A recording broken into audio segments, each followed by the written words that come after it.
அம்மையே என்றழைத்தேன் அன்பு வரும், என் அப்பனே நீ என்பேன் பண்பு வரும். குருவென்று சொன்னாலே கல்வி வரும், ஆசை மகன் என்று அழைத்திடவே பாசம் வரும். குருவென்று சொன்னாலே கல்வி வரும், ஆசை மகன் என்று அழைத்திடவே பாசம் வரும். நண்பனே நீ என்பேன் நன்றி வரும், இறைவன் உருவத்தில் 1000 உறவு வரும்.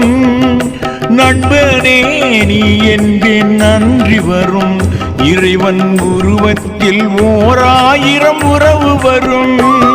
ஓம் சிவ சிவ சிவ என்று சொல்ல சிவன் திருவருள் துணை